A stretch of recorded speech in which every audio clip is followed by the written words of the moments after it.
તો ગાઈઝ અમારે લગભગ 2 દિવસથી અમારા અકાઉન્ટ હેક નહીં થતો, સસ્પેન્ડ થઈશું.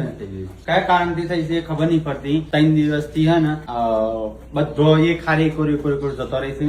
પાછો અમે રિકવર કરીએ છીએ, પાછો જતો રહે છે, પાછો રિકવર કરીએ છીએ. તો અકાઉન્ટ સસ્પેન્ડ થઈ જાય, પાછા રિકવર કરીએ છીએ. એવું ચાલુ રહેશે. ખબર નહીં કયા કારણથી. અમારે તો સ્ટ્રોંગ પાસવર્ડ છે, 2 સ્ટેપ વેરિફિકેશન છે, ઓટીપી આવે તો લોગિંગ થાય. નો આપણે જો એ લિંક ઉપર ક્લિક કરી નહીં, કોઈ એપ્લિકેશન એવું ડાઉનલોડ નહીં કર્યું, કશું જ નહીં કર્યું. અને આ ફેમિલી કન્ટેન્ટ હોય છે.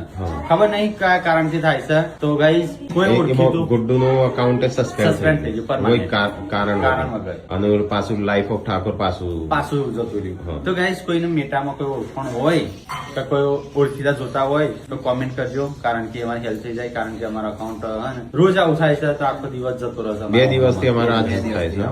અને ખબર નહીં કયા કારણે થાય છે. 2 સ્ટેપ બધું પેલો પાસવર્ડ સ્ટ્રોંગ છે પાછો. ખબર નહીં કોઈ નામ લોગિન નહીં, અને આઈફોનમાં લોગિન છે. કોઈ એપ્લિકેશન અમે લિંક ઉપર ટીક નહીં કરતા, કચોય લિંક બાયોમાં નહીં મૂકતા. તો કયા કારણ સસ્પેન્ડ છે ખબર નહીં પડતી. કે કોઈ ઓળખીતું હોય મેટામાં તો કોમેન્ટ કરજો, કે તો કોઈ તમારા રિલેટિવ હોય તો કોમેન્ટ કરજો, થોડી હેલ્પ થઈ જાય. કારણ કે મમ્મી તો ટેન્શનમાં પડે. પપ્પાએ તો બાધા હોવાની દીધી છે. મમ્મી તો કહીએ જઈએ. ગાઈઝ અમારી હેલ્પ કરજો. કોઈ કદાચ કોઈ મેટામાં કોઈ સંબંધ હોય, કોઈ ઓળખીતો હોય, કોઈનો કોન્ટેક્ટ હોય તો કોન્ટેક્ટ કરજો અમને. રાકેશના આઈડી ઉપર મેસેજ કરજો.